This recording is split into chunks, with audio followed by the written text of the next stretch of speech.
Hello students, welcome to auto exams. मैं हूं सोनम और आज इस वीडियो में हम कंप्लीट करने वाले हैं आरपीएफ कांस्टेबल एसआई नई भर्ती 2024 के लिए प्रैक्टिस सेट 33 को कंप्लीट करने वाले हैं। और इस प्रैक्टिस सेट में हम प्रीवियस ईयर्स पे आधारित क्वेश्चन को कंप्लीट करने वाले हैं। तो यह आज की यह सेशन काफ़ी इंपॉर्टेंट और हेल्पफुल होने वाला आप सभी के लिए। जितने भी स्टूडेंट आरपीएफ कांस्टेबल या आरपीएफ एसआई की तैयारी कर रहे हैं, आप सभी लोग वीडियो के लास्ट तक बने रहिएगा। और अगर आप हमारे चैनल पर नए विजिट किए हैं तो प्लीज़ चैनल सब्सक्राइब करिएगा, ऑटो एग्जाम्स को बेल आइकन प्रेस कर लीजिएगा। और इस वीडियो का पीडीएफ आपको ऑटो एग्जाम टेलीग्राम चैनल पर फ्री मिल जाएगा, आप यहाँ से पीडीएफ डाउनलोड कर सकते हैं। चलिए चलते हैं प्रश्नों की तरफ। यहाँ पे आपका पहला क्वेश्चन दिया गया है।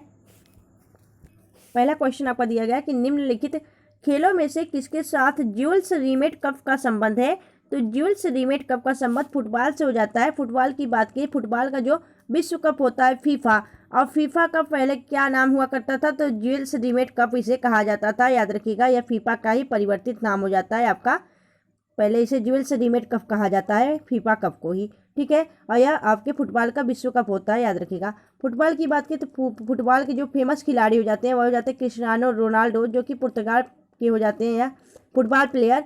लियोनेल मेसी आपके अर्जेंटीना के हो जाते हैं फुटबॉल प्लेयर। लेकिन अगर बात करें हम सुनील छेत्री की, तो यह भारत के फुटबॉल प्लेयर हो जाते हैं, या फेमस फुटबॉल प्लेयर हो जाते हैं, ठीक है, याद रखिएगा। चलिए, अभी हाल ही में अगर बात करें तो फीफा विश्व रैंकिंग निकाली गई है, और फीफा विश्व रैंकिंग में भारत की फुटबॉल टीम कौन से स्थान पर रही है, तो यह 101वें स्थान पर रही है, ठीक है। चलिए नेक्स्ट देखेंगे। अगला क्वेश्चन आपका दिया गया है। नेक्स्ट क्वेश्चन आपका दिया गया कि भारतीय नेपोलियन निम्नलिखित में से किसको कहा जाता है। तो भारतीय नेपोलियन आपके किसे कहा जाता है, तो राइट आंसर हो जाएगा, यह आपके समुद्रगुप्त को कहा जाता है। समुद्रगुप्त को भारत का नेपोलियन कहा जाता है। आपसे यह भी पूछा जाता है कि समुद्रगुप्त कौन से भी यंत्र आपका वाद्य यंत्र बजाया करता था, तो यह बीड़ा बजाया करता था, और बीड़ा बजाते हुए इसे आपके सोने के सिक्के पर देखा गया है समुद्रगुप्त को। याद रखिएगा, समुद्रगुप्त की बात करें तो समुद्रगुप्त किसका पुत्र था, तो याद रखिएगा यह सम्राट चंद्रगुप्त प्रथम का पुत्र था आपका समुद्रगुप्त, ठीक है। चलिए नेक्स्ट देखेंगे अगले क्वेश्चन तरफ। अगला क्वेश्चन आपका है कि राज्यसभा में राज्यों और केंद्र शासित प्रदेशों का प्रतिनिधित्व करने वाले डैश सदस्य होते हैं। तो याद रखिएगा आपके 233 सदस्य होते हैं, 233।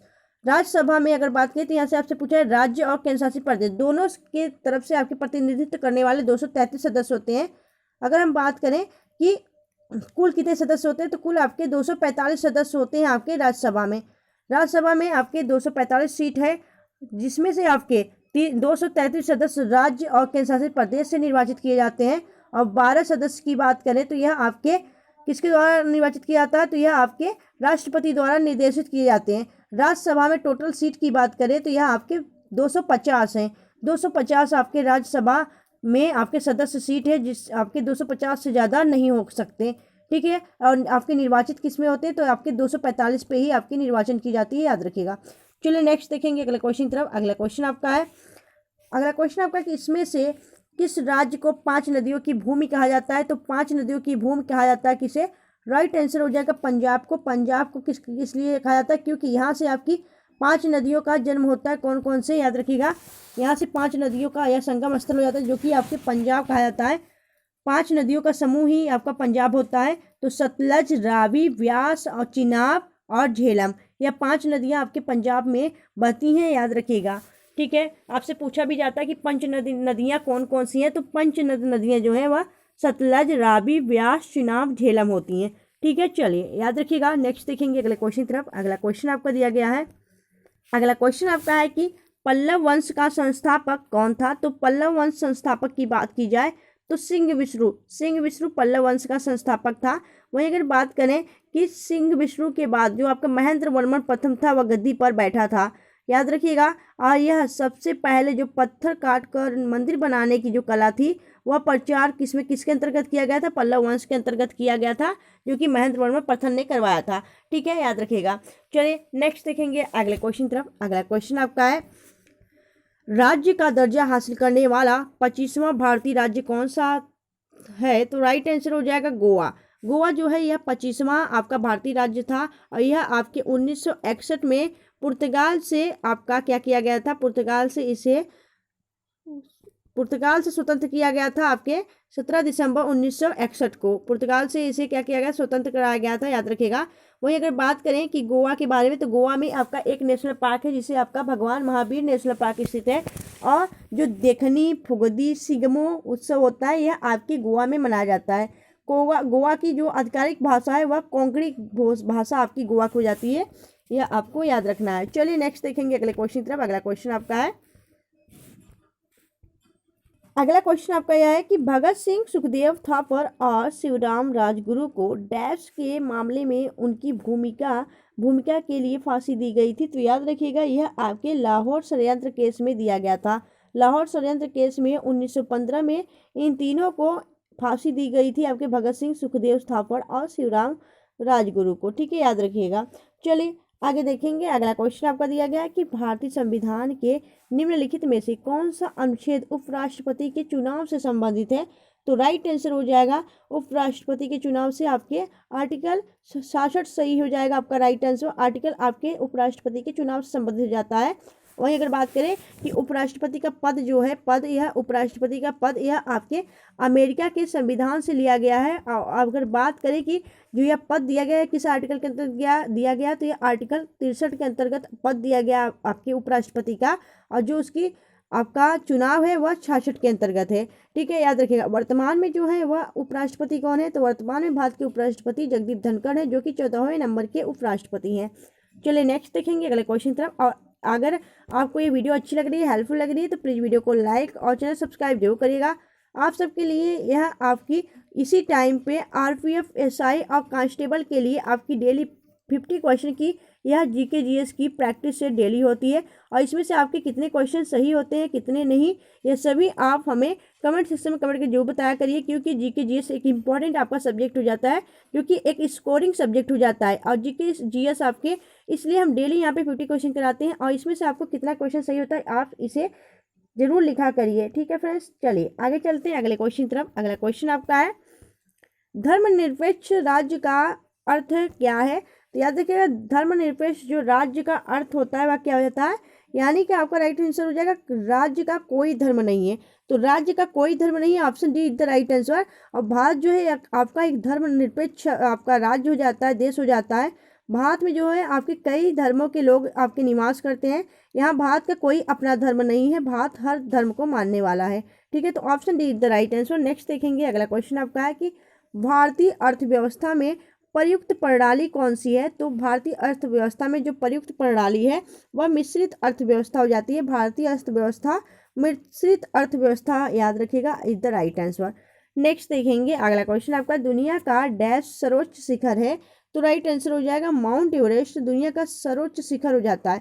और माउंट एवरेस्ट जिसे नेपाल में क्या कहा जाता है, सागरमाथा के नाम से जाना जाता है। और जो इसकी हाइट है, हाइट कितनी है, तो 8,848.86 मीटर इसकी हाइट हो जाती है। अगर बात करें तो माउंट एवरेस्ट जो है यह एशिया का सबसे ऊंचा पर्वत शिखर हो जाता है, याद रखिएगा। चलिए नेक्स्ट देखेंगे अगले क्वेश्चन तरफ। अगला क्वेश्चन आपका दिया गया है कि वास्तुकला में पंचायत शैली डैश शब्द से संबंधित है। तो यह आपके मंदिर से संबंधित हो जाती है, याद रखिएगा, option C is the right answer. Next देखेंगे अगला क्वेश्चन आपका है राज्य परिषद को डैश भी कहा जाता है। तो राज्य परिषद को आपका क्या कहा जाता है, राइट आंसर हो जाएगा राज्य शब्द को क्या कहा जाता है, तो राज्य शब्द को राज्यों की परिषद भी कहा जाता है, option C is the right answer. ठीक है, राज्य शब्द को राज्यों का परिषद भी कहा जाता है, option C is the right answer. Next देखेंगे अगला क्वेश्चन आपका है राइडर शब्द किस खेल से संबंधित है। तो राइट आंसर हो जाएगा राइडर शब्द जो है यह आपके किस खेल से संबंधित हो जाता है। तो राइडर जो होता है ना यह आपके, तो राइडर शब्द जो है दोस्तों यहाँ पे तो ऑप्शन ही नहीं दिया गया, यहाँ पे गोल्फ से संबंधित होगा, गोल्फ से संबंधित है राइडर शब्द। तो golf is the right answer, क्योंकि ऑप्शन में दिया नहीं है बाई मिस्टेक, तो यहाँ पे आपका golf is the right answer. चलिए नेक्स्ट देखेंगे अगला क्वेश्चन आपका है कनिष्क किस राजवंश का महान शासक था। तो कनिष्क जो था, कनिष्क या कुषाण वंश का महान शासक था। कुषाण वंश की स्थापना किसने की थी, तो कुडुल कुश विशेष ने कुषाण वंश की स्थापना की थी। लेकिन जो यहाँ का प्रतापी शासक था वह कनिष्क था, Kanishka is the right answer, याद रखिएगा। चलिए नेक्स्ट देखेंगे अगला क्वेश्चन आपका है कि वित्तीय सहायता डैश द्वारा नियंत्रित की जाती है। तो जो वित्तीय सहायता है यह रिजर्व बैंक के द्वारा आपका यह नियंत्रित किया जाता है। वहीं रिजर्व बैंक की बात करें तो रिजर्व बैंक की स्थापना आपके 1 अप्रैल 1935 में की गई थी और 1935 में यह यंग हिल्टन समिति के अंतर्गत की गई थी और इसका हेडक्वार्टर मुंबई में है। वहीं अगर बात करें कि इसके जो पहले ब्रिटिश गवर्नर थे वह कौन थे, तो ऑसबोर्न स्मिथ थे और जो पहले आपके भारतीय गवर्नर थे वह सीडी देशमुख थे। और अगर बात की वर्तमान में आरबीआई के जो गवर्नर है वह कौन हो जाते हैं, तो शक्तिकांत दास हो जाते हैं, जो कि 25वें नंबर के आरबीआई के वर्तमान में गवर्नर हैं।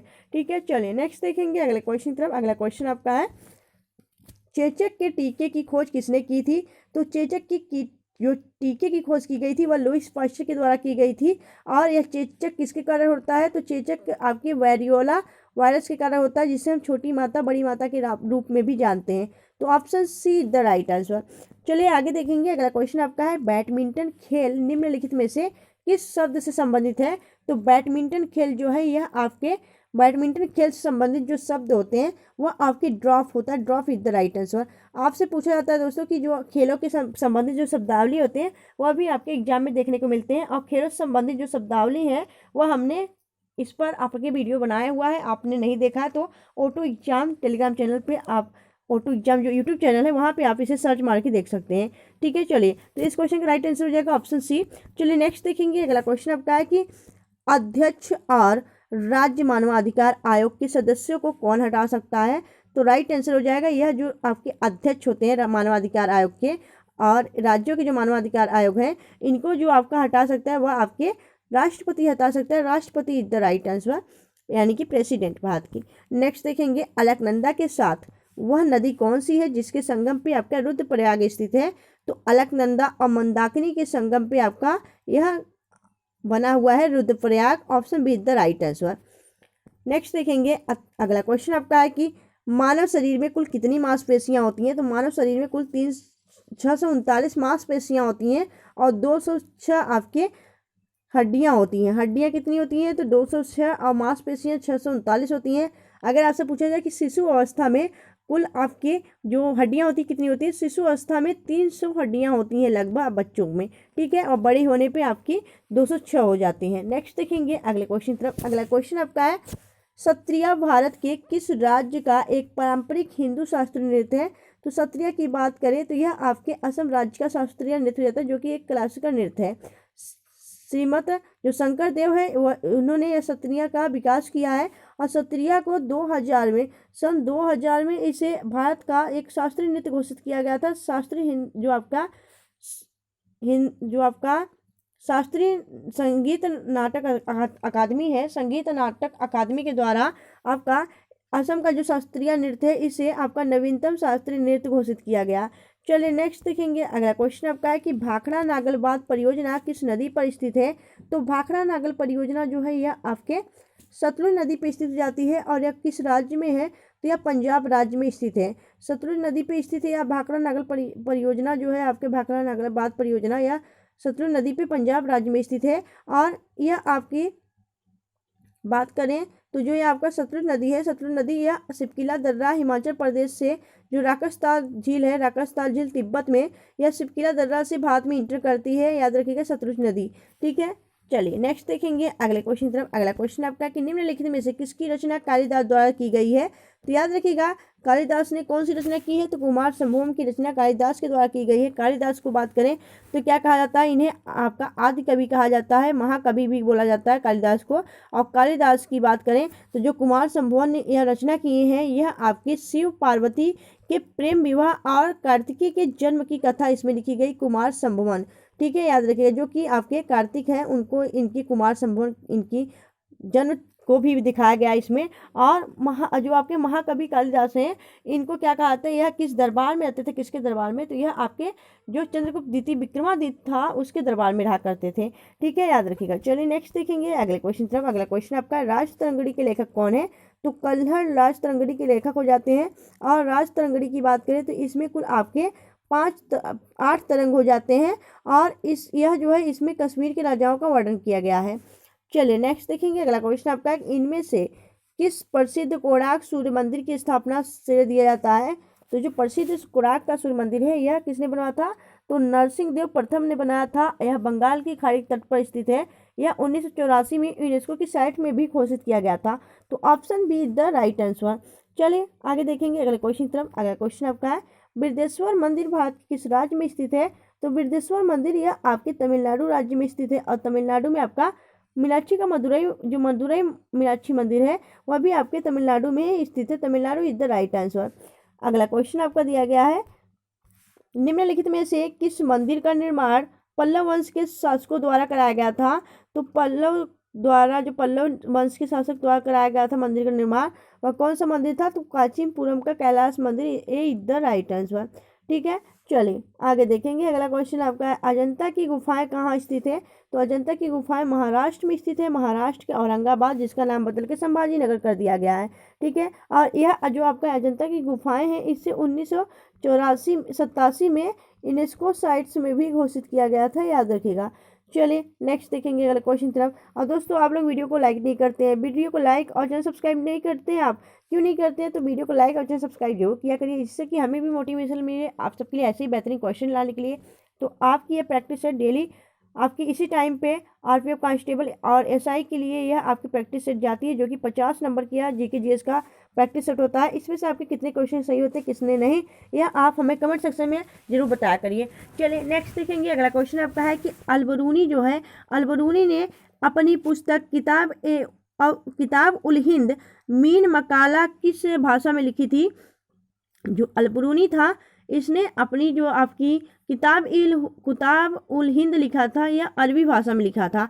अरबी भाषा is the right answer. Next देखेंगे। अगला क्वेश्चन आपका, गुलाम वंश का संस्थापक कौन था? तो गुलाम वंश का संस्थापक कुतुबुद्दीन ऐबक था। इसने 1206 में आपके मोहम्मद गौरी की मृत्यु के बाद गुलाम वंश की स्थापना की थी। इसे जो है गुलाम वंश है, इसे मामलुक वंश भी कहा जाता है। और यह जो आपकी कुतुबुद्दीन ऐबक है, कुतुबुद्दीन ऐबक ने आपके सुल्तान की उपाधि धारण करके ना, इसने किसकी उपाधि धारण करती थी? तो लाख बख्श की उपाधि धारण कर थी। और कुतुबुद्दीन ऐबक की मृत्यु के बाद इल्तुतमिश इसका गुलाम जो कि इल्तुतमिश था, और इल्तुतमिश शासन करता है। इल्तुतमिश को दिल्ली का वास्तविक सुल्तान माना जाता है। गुलाम वंश का वास्तविक सुल्तान आपका इल्तुतमिश को माना जाता है, क्योंकि इल्तुतमिश ने अपनी राजधानी दिल्ली को बनाई थी और अपने को सुल्तान बनाया था। नेक्स्ट देखेंगे अगले क्वेश्चन तरफ। अगला क्वेश्चन आपका है, मोरक्को का प्रसिद्ध यात्री इब्न बतूता किस काल में भारत आया था? तो इब्न बतूता जो था वह भारत किस काल में आया था? तो यह आपके दिल्ली सल्तनत के काल में भारत आया था और मोहम्मद बिन तुगलक के शासनकाल में आया था। इसने अपनी पुस्तक क्या लिखी थी? तो रिहला जो पुस्तक है वो इब्न बतूता ने लिखा था, जिसमें अपने यात्रा वृत्तांत को इसने लिखा था। ठीक है, चलिए नेक्स्ट देखेंगे अगले क्वेश्चन तरफ। अगला क्वेश्चन आपका है, कृष्णदेव राय डैश साम्राज्य के शासक थे? तो कृष्णदेव राय जो थे यह आपके किस राज्य के शासक थे? तो करेक्ट आंसर हो जाएगा आपका